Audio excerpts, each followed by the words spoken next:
이러면 안 되는데 제가 해드릴게요.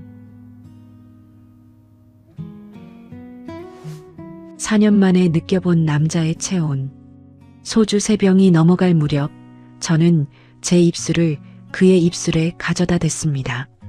떨리는 손, 거칠어지는 숨소리, 그리고 오랜만에 느껴지는 누군가의 온기. 이러면 안 되는데. 머릿속으론 그렇게 생각했지만 몸은 이미 그를 향해 기울어지고 있었습니다. 주방에서 단련된 그의 단단한 팔이 제 허리를 감쌌을 때 저는 알았습니다. 오늘 밤 저는 4년간 꽁꽁 얼어붙었던 제 마음을 녹일 거라는 걸. 설레면서도 두려웠고 죄책감과 해방감이 동시에 밀려왔습니다. 하지만 멈출 수 없었습니다. 외로움이 만든 이 순간이 너무나 간절했으니까요. 그날 밤 우리는 서로의 공허를 채웠습니다. 무섭도록 달콤하게. 안녕하세요. 제작자 고울입니다. 영상 시작 전 좋아요 꼭 한번 부탁드립니다. 제게는 정말 큰 힘이 됩니다. 항상 감사드리며 즐거운 시간 되세요. 지금 저는 53입니다. 그때 그 일이 있은 지 벌써 11년이 흘렀습니다. 지금은 11살이 된 딸아이를 키우며 살고 있습니다. 가끔, 정말 가끔씩 그 사람 생각이 납니다. 특히 딸아이가 잠든 밤, 혼자 소주 한 잔 기울일 때면 더 그렇습니다. 그때 그 남자는 지금쯤 어디서 뭘 하고 있을까요? 아마 서울 어딘가 주방에서 여전히 칼을 들고 있겠죠. 그렇게 생각하면 가슴 한켠이 시큰해집니다. 하지만 후회는 하지 않습니다. 그때 그 선택이 있었기에 지금 이 아이가 있으니까요. 그때 이야기를 해볼까 합니다. 11년 전 제가 42이었던 그의 봄의 일입니다. 그때 저는 목포에서 혼자 살고 있었습니다. 남편을 암으로 잃은 지 4년째 되던 해였습니다. 남편과 함께 모은 돈으로 3층짜리 작은 원룸 건물을 운영하고 있었습니다. 1층과 2층엔 월세방 6개, 3층 맨 위는 제가 사는 공간이었습니다. 자식도 없이 혼자였으니 그 건물이 제 전부였습니다. 매달 월세 받고 청소하고 고장난 곳 수리하고 그렇게 살았습니다. 외롭지 않았냐고요? 외로웠습니다. 밤이면 텅 빈 침대가 너무 넓게 느껴졌습니다. 하지만 어쩌겠습니까? 그렇게 살아가는 수밖에요. 그해 3월 초였습니다. 2층 한 방에 새 세입자가 들어온다고 연락이 왔습니다. 부동산에서 넘겨받은 계약서를 보니 이름은 강민준, 35살 남자였습니다. 직업란엔 요리사라고 적혀 있었습니다. 목포 앞바다가 보이는 새 리조트 레스토랑 주방장으로 5개월간 파견 온다고 했습니다. 짐은 많지 않았습니다. 큰 캐리어 하나와 주방 칼 가방 하나가 전부였습니다. 저는 열쇠를 건네주며 가볍게 인사를 나눴습니다. 편하게 지내세요. 불편한 거 있으면 3층으로 연락 주시고요. 네, 감사합니다. 잘 지내겠습니다. 목소리가 낮고 차분했습니다. 키는 보통이었지만 어깨가 넓었습니다. 얼굴은 평범했지만 눈빛이 또렷했습니다. 그게 첫 만남이었습니다. 그 후로 일주일쯤은 서로 마주칠 일이 없었습니다. 남자는 아침 일찍 나가서 밤늦게 들어오는 것 같았습니다. 저는 낮에 빈 방들을 청소하고 관리했습니다. 그러다 어느 토요일 오후였습니다.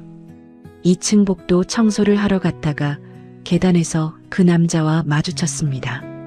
아, 안녕하세요. 안녕하세요, 사장님. 남자는 편한 티셔츠와 청바지 차림이었습니다. 휴일인가 봅니다. 잘 지내세요? 불편한 건 없으시고요? 네, 잘 지내고 있습니다. 방도 깨끗하고 좋습니다. 그렇게 짧은 대화를 나누고 헤어지려는데 문득 생각이 났습니다. 아, 참. 혹시 시간 괜찮으시면 분리수거 방법 좀 알려드릴까요? 아직 한 번도 안 하신 것 같아서요. 아, 네. 좋습니다. 우리는 함께 1층 밖 분리수거장으로 향했습니다. 3월 바람이 제법 차가웠습니다. 여기 보시면 플라스틱은 이쪽, 캔류는 저쪽, 일반 쓰레기는 여기 넣으시면 됩니다. 아, 네. 알겠습니다. 저는 몸을 숙여 분리수거함을 하나씩 가리켰습니다. 그때였습니다. 발밑에 누군가 버린 비닐봉지를 밟았습니다. 미끄러졌습니다. 아! 순간 중심을 잃고 옆으로 넘어지려는데 강한 힘이 제 팔을 붙들었습니다. 남자가 재빨리 저를 잡아준 것입니다. 하지만 넘어지면서 발목을 심하게 꺾였습니다. 괜찮으세요? 어디 다치셨어요? 발목을 좀 삐끗한 것 같아요. 남자는 제 팔을 단단히 붙들고 천천히 일으켜 세웠습니다. 걸을 수 있으세요? 잘 모르겠네요. 한 발 내딛자 발목에서 찌릿한 통증이 올라왔습니다. 제가 부축해 드릴게요. 3층까지 가셔야죠? 죄송합니다. 패 끼쳐서. 아닙니다. 천천히 가시죠. 남자는 제 허리를 한 팔로 감싸고 천천히 걸었습니다. 계단을 오르는데 남자의 팔이 제 허리를 단단히 받쳐주었습니다. 그 팔이 생각보다 두껍고 단단했습니다. 주방 일을 하는 사람이라 그런가 봅니다. 칼을 들고 무거운 냄비를 들고 불 앞에 서는 일이 얼마나 체력을 요하는지 새삼 느껴졌습니다. 남자의 어깨에서 희미하게 비누 냄새가 났습니다. 막 샤워를 한 모양입니다. 왜인지 얼굴이 뜨거워졌습니다. 3층 제 집 앞에 도착했습니다. 열쇠가 주머니에 있는데 제가 꺼내드릴까요? 아, 아니에요. 제가 할게요. 손이 떨려서 열쇠를 찾는데 시간이 걸렸습니다. 겨우 문을 열고 안으로 들어갔습니다. 소파에 앉으세요. 발목 좀 봐야 할 것 같은데요. 남자는 저를 조심스럽게 소파에 앉혔습니다. 그리고 제 발목을 살펴보았습니다. 많이 부은 건 아닌데 삐끗한 건 맞는 것 같네요. 파스 있으세요? 화장실 서랍에 있을 거예요.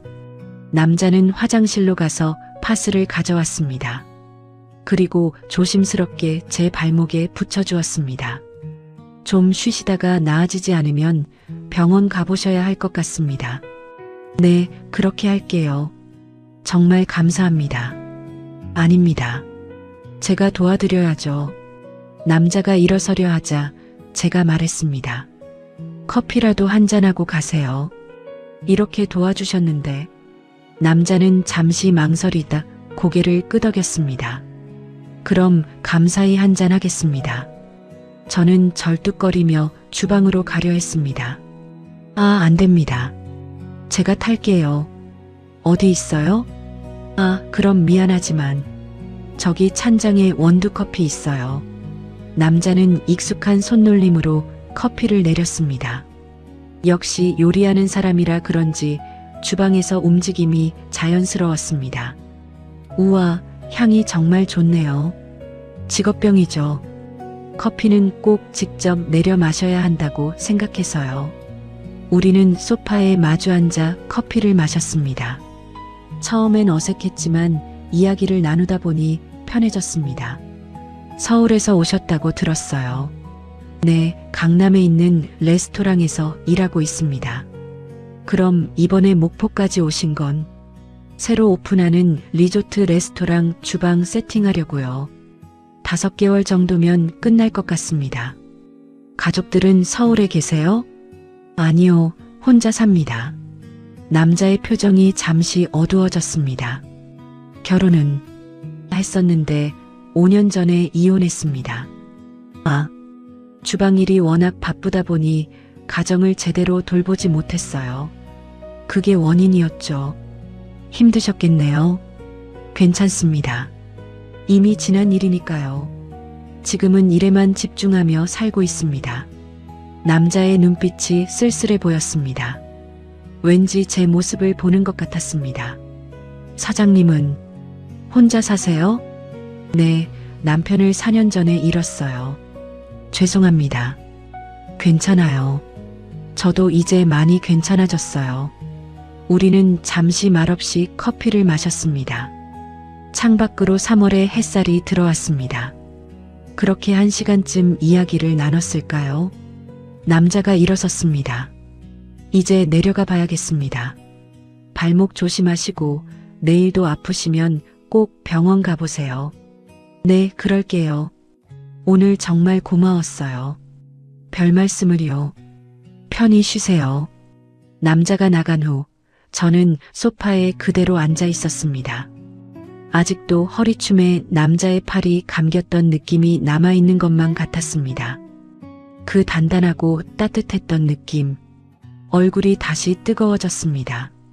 다음 날은 일요일이었습니다.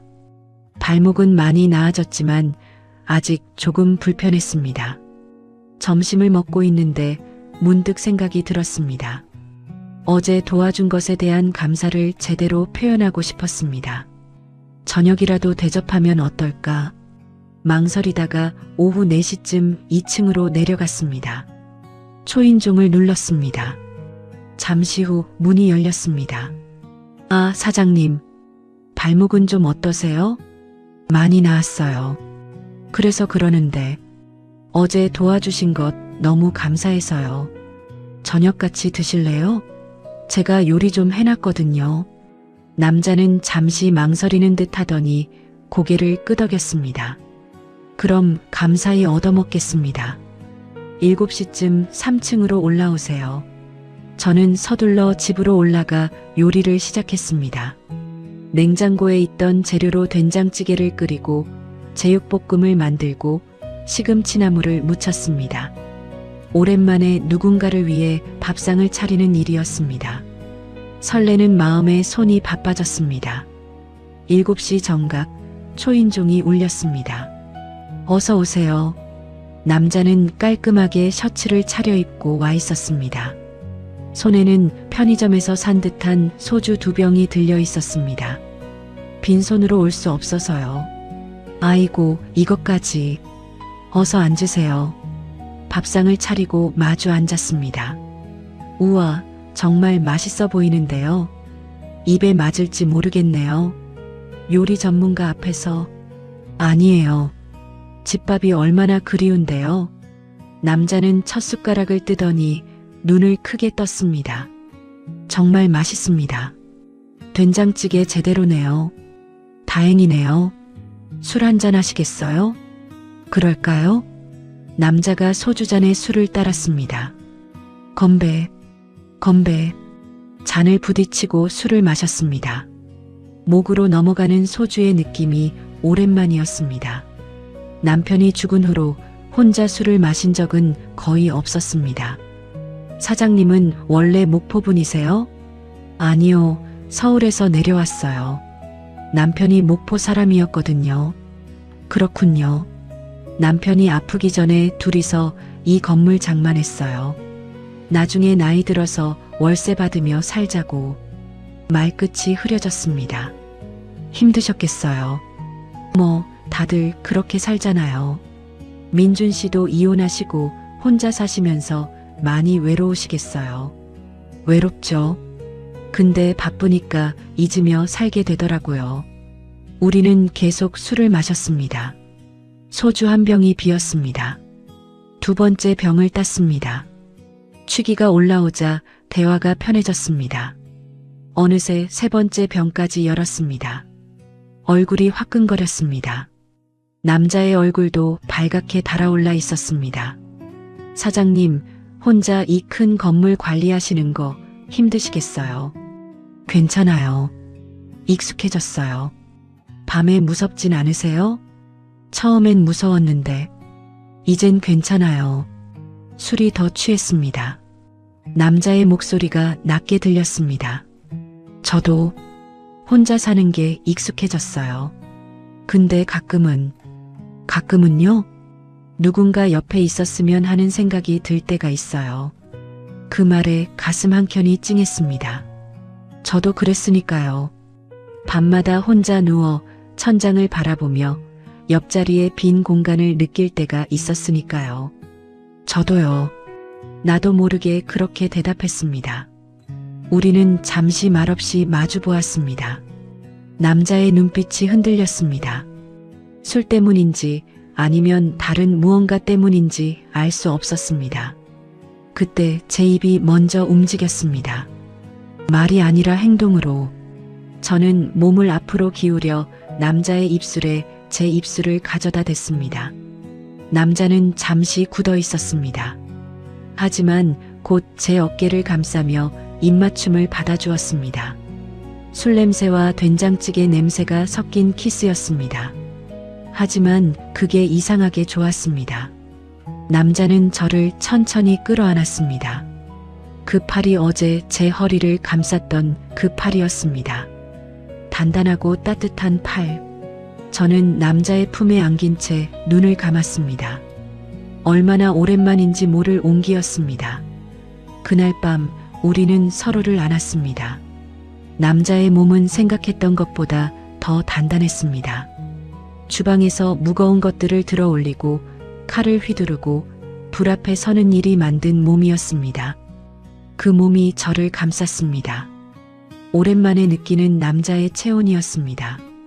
너무 좋았습니다. 무섭도록 좋았습니다. 아침이 밝았습니다. 창문 사이로 들어오는 햇살에 눈을 떴습니다. 옆에 남자가 누워 있었습니다. 잠든 얼굴을 보니 새삼 낯설었습니다. 어젯밤의 일들이 꿈만 같았습니다. 남자도 곧 눈을 떴습니다. 안녕하세요. 네. 서로 머쓱했습니다. 어떤 말을 꺼내야 할지 몰랐습니다. 남자가 먼저 일어나 옷을 주워 입었습니다. 저 내려가 볼게요. 네. 또 봬요. 네. 남자가 나간 후 저는 침대에 그대로 누워 있었습니다. 이불에서 남자의 냄새가 났습니다. 비누 냄새와 땀 냄새가 섞인 냄새. 가슴이 두근거렸습니다. 이게 뭘까? 이 나이에 이제 와서 이런 감정이라니. 하지만 부정할 수 없었습니다. 좋았다는 것을, 그리고 또 만나고 싶다는 것을. 이틀이 지났습니다. 그 이틀 동안 저는 남자 생각만 했습니다. 청소를 하면서도, 밥을 먹으면서도, 잠자리에 들어서도 그 밤이 생각났습니다. 불 앞에서 단련된 그 팔뚝, 칼을 쥐던 그 손이 제 몸을 어루만지던 느낌, 낮게 속삭이던 그 목소리. 생각할수록 몸이 뜨거워졌습니다. 이러면 안 되는데 라고 생각하면서도 멈출 수가 없었습니다. 그리고 사흘째 되는 저녁, 저는 결심했습니다. 2층으로 내려가 남자의 방 앞에 섰습니다. 초인종을 누르기 전 잠시 망설였습니다. 하지만 이미 여기까지 왔습니다. 손가락이 버튼을 눌렀습니다. 잠시 후 문이 열렸습니다. 남자가 서 있었습니다. 눈이 마주쳤습니다. 남자의 눈빛에서 똑같은 것을 읽었습니다. 그도 저를 기다리고 있었다는 것을. 들어오세요. 남자가 한 발 물러섰습니다. 저는 안으로 들어갔습니다. 문이 닫히자마자 우리는 서로를 끌어안았습니다. 말이 필요 없었습니다. 그날 밤도 우리는 서로를 안았습니다. 그 후로 우리는 일주일에 2~3번은 만났습니다. 때로는 제 집에서, 때로는 남자의 방에서. 남자는 주방 일이 끝나면 늦은 밤에 올라왔습니다. 저는 그를 기다렸다가 문을 열어주었습니다. 어떤 날은 술을 마시며 이야기를 나눴습니다. 오늘 주방에서 새 메뉴 테스트했어요. 어떤 메뉴인데요? 목포 홍어를 이용한 카르파치오요. 홍어의 쫄깃한 식감을 살리면서 서양식 소스로 새롭게 해석한 거죠. 맛있겠네요. 다음에 맛보여 드릴게요. 리조트 오픈하면 한번 오세요. 그럴게요. 남자는 요리 이야기를 할 때 눈빛이 살아났습니다. 자기 일을 정말 사랑하는 사람의 눈빛이었습니다. 어떤 날은 함께 밤바다를 걸었습니다. 목포 앞바다의 야경이 아름다웠습니다. 서울에선 이런 바다를 볼 수 없죠. 그러게요. 목포에 온 보람이 있네요. 우리는 손을 잡고 걸었습니다. 연인처럼. 하지만 우리는 연인이 아니었습니다. 그저 외로운 두 사람이 서로의 온기를 나누는 것 뿐이었습니다. 그 사실을 우리 둘 다 알고 있었습니다. 하지만 애써 외면했습니다. 지금 이 순간이 좋았으니까요. 한 달이 지났습니다. 두 달이 지났습니다. 시간은 너무 빨리 흘러갔습니다. 어느새 5월이 되어 있었습니다. 그날도 우리는 사랑을 나눈 후 침대에 나란히 누워 있었습니다. 남자가 천장을 보며 말했습니다. 다음 주에 서울로 올라가야 할 것 같아요. 심장이 철렁 내려앉았습니다. 벌써요? 아직 한 달 남았잖아요. 리조트 오픈이 회사 사정으로 취소됐어요. 투자자 문제라고 하더라고요. 그래서 본사에서 복귀 명령이 떨어졌어요. 알고 있었습니다. 언젠가 이날이 올 거라는 걸. 남자는 처음부터 5개월만 있다가 갈 사람이었습니다. 저도 남자도 그걸 알고 시작한 관계였습니다. 하지만 막상 그 순간이 오니 가슴이 아팠습니다. 언제요? 다음 주 월요일 아침 기차 타야 해요. 그렇군요. 남자가 몸을 돌려 저를 바라봤습니다. 사장님, 네, 죄송해요. 이렇게 되어서. 아니에요. 원래 알고 있던 일이잖아요. 그래도 괜찮아요. 정말 괜찮아요. 하지만 괜찮지 않았습니다. 가슴이 찢어지는 것 같았습니다. 연락하고 지낼 수 있을까요? 그럴까요? 하지만 우리 둘 다 알고 있었습니다. 연락은 점점 뜸해질 거라는 것을. 서울과 목포는 너무 멀었습니다. 그리고 우리는 각자의 삶으로 돌아갈 것이었습니다. 이건 그저 짧은 만남이었습니다. 외로움이 만들어낸 위로였습니다. 남자는 저를 끌어안았습니다. 고마웠어요. 정말, 저도요. 우리는 그날 밤 아침까지 서로를 안고 있었습니다. 마지막인 것처럼. 월요일 아침이 왔습니다. 남자는 짐을 쌌습니다. 왔을 때처럼 캐리어 하나와 칼 가방 하나가 전부였습니다. 저는 1층까지 따라 내려갔습니다. 택시가 와 있었습니다. 잘 가요. 네. 건강하세요. 민준 씨도요. 남자는 잠시 망설이다 저를 한 번 더 안았습니다. 행복하세요. 민준 씨도요. 남자가 택시에 올랐습니다. 차가 출발했습니다. 저는 그 차가 보이지 않을 때까지 지켜봤습니다. 가슴이 아팠습니다. 숨을 쉴 수 없을 만큼 아팠습니다. 하지만 울지 않았습니다. 울면 안 될 것 같았습니다. 울면 정말 끝이 나버릴 것 같았습니다. 저는 3층으로 올라가 소파에 주저앉았습니다. 그리고 그제야 눈물이 흘렀습니다. 한참을 울었습니다. 왜 이렇게 아픈지 모르겠습니다. 처음부터 알고 있던 일인데, 처음부터 끝이 정해져 있던 관계인데, 하지만 가슴은 그렇게 생각하지 않는 것 같았습니다. 일주일이 지났습니다. 남자에게서 문자가 왔습니다. 서울 잘 도착했어요. 건강하세요. 저도 답장을 보냈습니다. 네, 민준 씨도요. 그게 마지막 연락이었습니다. 그 후로 서로 연락하지 않았습니다. 아니, 할 수 없었습니다. 연락하면 더 아플 것 같았습니다. 그렇게 2주가 지났습니다. 그런데 이상한 일이 생겼습니다. 생리를 하지 않았습니다. 원래 규칙적인 편이었는데 일주일이 지나도 시작되지 않았습니다.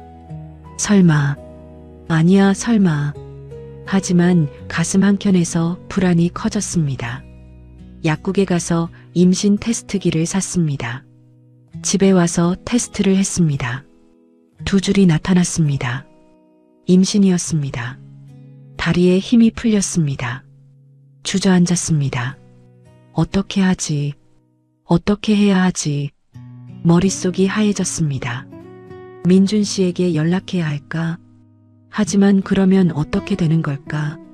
남자는 서울로 돌아갔습니다. 자기 일이 있고 자기 삶이 있습니다. 저랑은 그저 짧은 만남이었을 뿐입니다. 그런 남자에게 임신 소식을 전한다? 그건 남자의 발목을 잡는 일입니다. 남자의 인생을 망치는 일입니다. 그리고 솔직히 저도 구차해지기 싫었습니다. 임신했어요. 어떻게 할 거예요? 그런 말을 하는 여자가 되기 싫었습니다. 밤새 고민했습니다. 아침이 되어도 답은 나오지 않았습니다.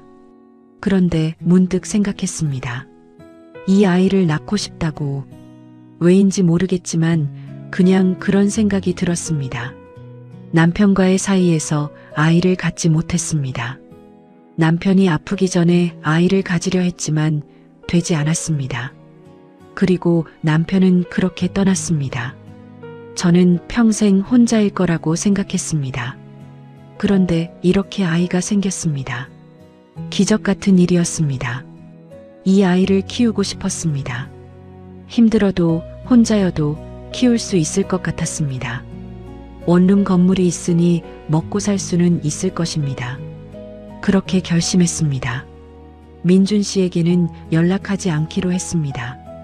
혼자 낳고 혼자 키우기로 했습니다. 하지만 쉽지 않았습니다. 입덧이 심했습니다.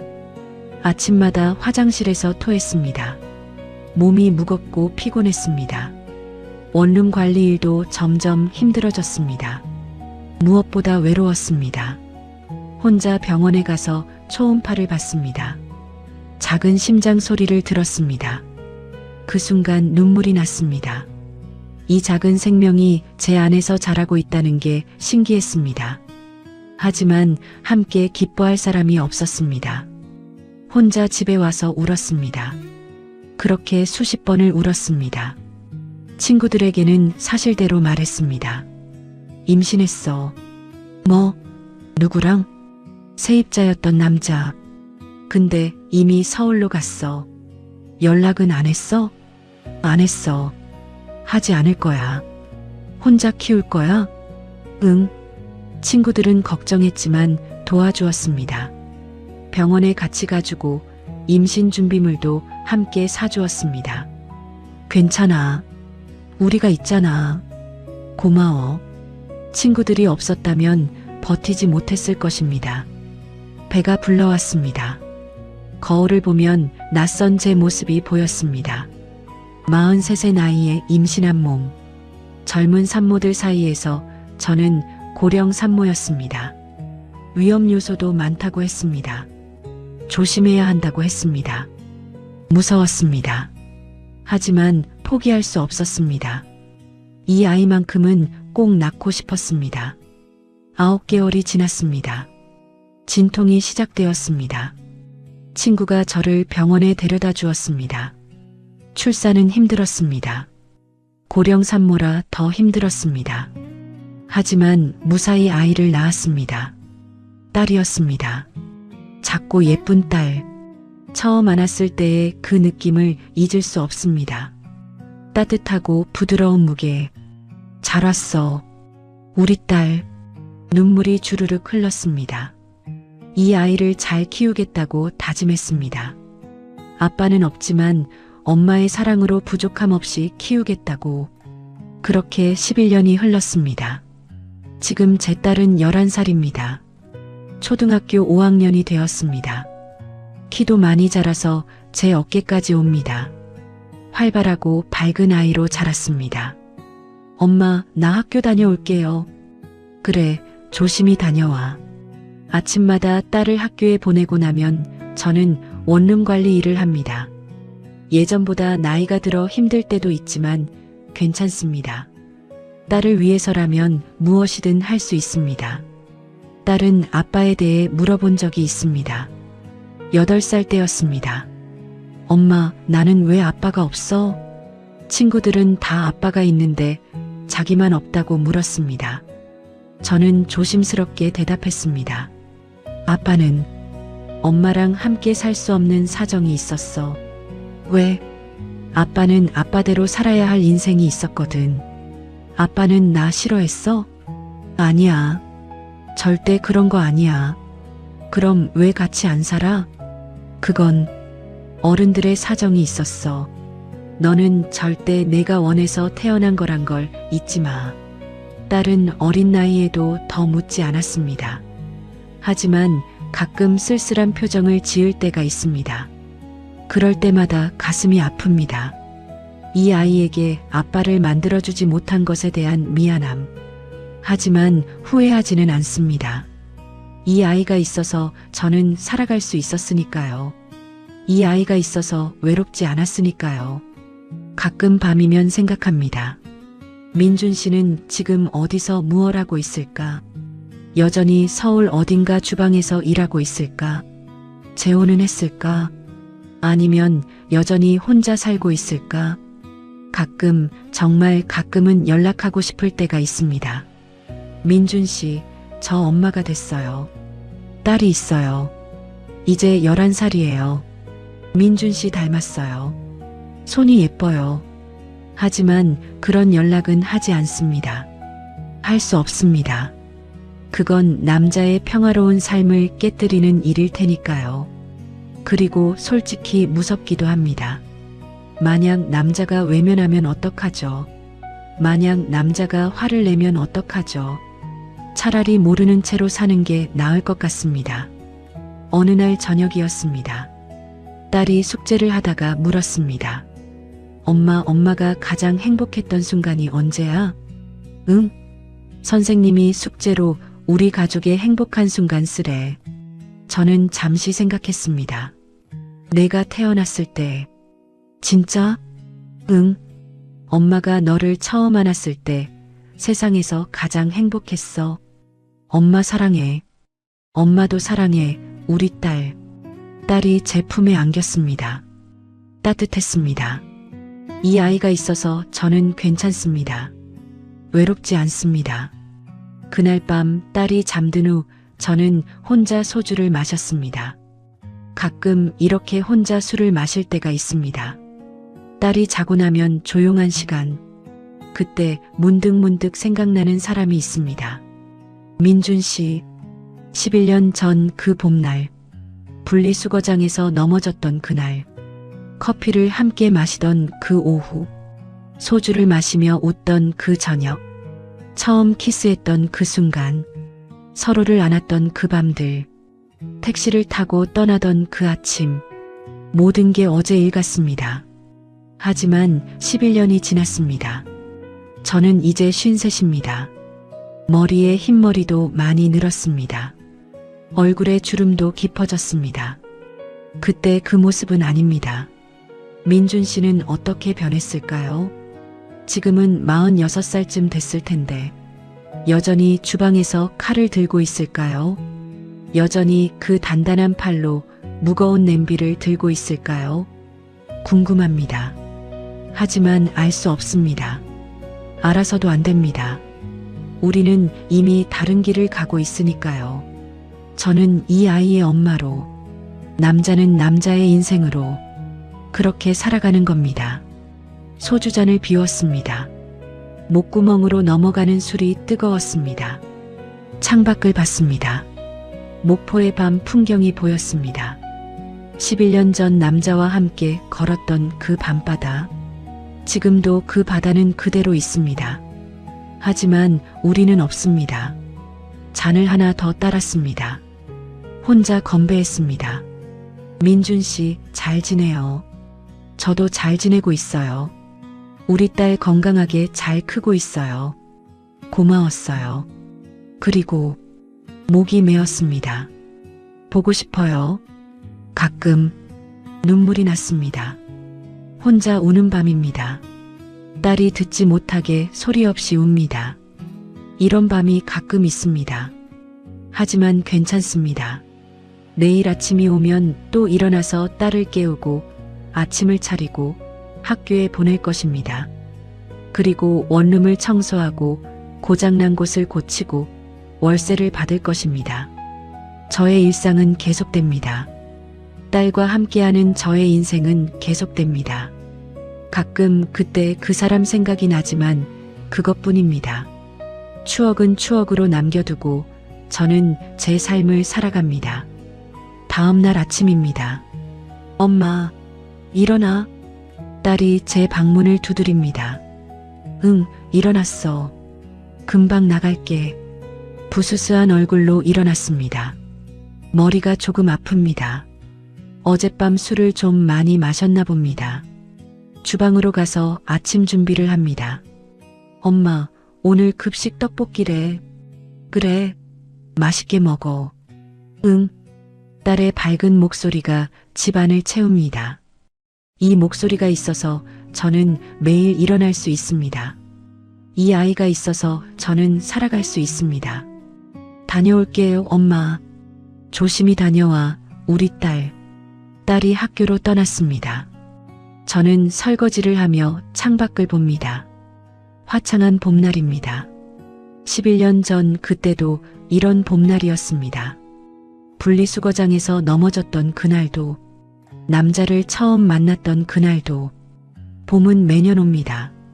하지만 그때 그 봄은 다시 오지 않습니다. 괜찮습니다. 저에게는 지금 이 봄이 있으니까요. 딸과 함께하는 이 봄이 있으니까요. 설거지를 마치고 청소 도구를 챙깁니다. 오늘은 2층 빈방 청소를 해야 합니다. 계단을 내려가다 문득 생각합니다. 그때 남자가 살던 방, 지금은 다른 세입자가 살고 있습니다. 대학생 남자아이입니다. 착하고 조용한 아이입니다. 하지만 그 방에 들어갈 때마다 가끔 생각납니다. 11년 전 그 남자가, 이 방에서 우리가 함께 있었던 시간들이, 하지만 이제는 덤덤합니다. 아프지 않습니다. 그저 옅은 그리움만 남아있을 뿐입니다. 청소를 마치고 3층으로 올라왔습니다. 소파에 앉아 커피를 마십니다. 혼자 마시는 커피, 익숙합니다. 창밖으로 목포 바다가 보입니다. 저 바다 너머 어딘가에 민준 씨가 있을까요? 아니면 전혀 다른 곳에 있을까요? 알 수 없습니다. 알 필요도 없습니다. 각자의 자리에서 각자의 삶을 살아가고 있을 것입니다. 저는 여기서, 남자는 저기서, 그리고 우리 딸은 학교에서, 모두 제자리에서 살아가고 있습니다. 그것으로 충분합니다. 저녁 시간입니다. 딸이 학교에서 돌아왔습니다. 엄마, 배고파? 그래, 금방 저녁 준비할게. 저는 부엌으로 가서 저녁을 준비합니다. 딸이 좋아하는 김치찌개를 끓입니다. 엄마, 오늘 학교에서 재미있는 일 있었어. 그래, 뭔데? 딸이 신나게 학교 이야기를 합니다. 저는 웃으며 듣습니다. 이런 순간이 행복합니다. 딸과 함께하는 저녁 식사, 함께 나누는 이야기, 함께 웃는 시간. 이것이 제 인생입니다. 이것이 제가 선택한 삶입니다. 그리고 저는 이 선택을 후회하지 않습니다. 밤이 되었습니다. 딸이 잠들었습니다. 저는 혼자 거실에 앉아 있습니다. 오늘은 술을 마시지 않습니다. 그냥 조용히 앉아 있습니다. 가끔 이렇게 조용한 시간이 필요합니다. 아무 생각 없이 그냥 있는 시간. 하지만 결국 생각이 납니다. 그 사람이, 11년 전 그 봄날이, 짧았지만 뜨거웠던 그 시간이, 만약 그때 민준 씨에게 연락했다면 어땠을까요? 임신 사실을 말했다면, 함께 이 아이를 키울 수 있었을까요? 아니면 더 큰 불행만 만들었을까요? 알 수 없습니다. 하지만 지금 와서 생각해도 제 선택이 맞았던 것 같습니다. 남자에게 짐을 지우고 싶지 않았습니다. 남자의 인생을 망치고 싶지 않았습니다. 그리고 구차해지고 싶지 않았습니다. 저는 제 힘으로 이 아이를 키웠습니다. 힘들었지만 해냈습니다. 그리고 앞으로도 해낼 것입니다. 이 아이가 성인이 될 때까지 이 아이가 독립할 때까지 저는 이 아이의 엄마로 살아갈 것입니다. 그것이 제 인생입니다. 그것이 제가 선택한 길입니다. 하지만 가끔, 정말 가끔은 생각합니다. 민준 씨, 보고 싶어요. 당신이 만들어준 음식 냄새가 그리워요. 당신의 단단한 팔이 그리워요. 당신과 함께 걷던 밤바다가 그리워요. 하지만 그것뿐입니다. 그리움은 그리움으로 남겨두고 저는 제 삶을 살아갑니다. 딸과 함께 오늘도 내일도 창밖으로 목포의 밤 풍경이 보입니다. 반짝이는 불빛들, 저 불빛 하나하나에 사람들의 삶이 담겨 있겠죠. 저의 삶도 그중 하나입니다. 평범하지만 소중한 삶, 힘들지만 의미 있는 삶, 후회 없는 삶. 저는 소파에서 일어나 딸의 방으로 갑니다. 살짝 문을 열어봅니다. 딸이 편안하게 잠들어 있습니다. 고른 숨소리가 들립니다. 저는 다가가 딸의 이마에 키스합니다. 잘 자, 우리 딸. 엄마가 지켜줄게. 평생. 그리고 제 방으로 돌아와 잠자리에 듭니다. 내일 또 해야 할 일들이 기다리고 있습니다. 딸을 깨우고 아침을 차리고 학교에 보내고 원룸을 관리하고 청소하고 고치고 저녁을 준비하고 딸과 함께 먹고 이야기 나누고 그렇게 하루하루 살아갑니다. 민준 씨 생각을 하며 하지만 후회하지 않으며 딸과 함께 행복하며 그것이 제 삶입니다. 한 번의 잠자리가 제 인생을 바꿨습니다. 하지만 나쁘게 바꾼 건 아닙니다. 이 아이를 만나게 해줬으니까요. 이 아이와 함께할 삶을 주었으니까요. 그래서 저는 후회하지 않습니다. 그때 그 선택을, 그때 그 봄날을, 그때 그 사람을 모두 제 인생의 일부입니다. 소중한 일부입니다. 눈을 감습니다. 내일 또 새로운 하루가 시작될 것입니다. 딸과 함께하는 하루가 제가 선택한 삶이 계속될 것입니다. 잘 자요, 민준 씨. 어디에 있든 건강하길 바랍니다. 그리고 행복하길 바랍니다. 저도 여기서 행복하게 살아갈게요. 우리 딸과 함께. 좋은 시간 되셨나요? 가시기 전 구독 버튼 한번 부탁드리겠습니다. 앞으로도 좋은 사연 이야기 많이 들려드리겠습니다. 구독 꼭 하시고 자주 들으러 와주셔요. 감사합니다.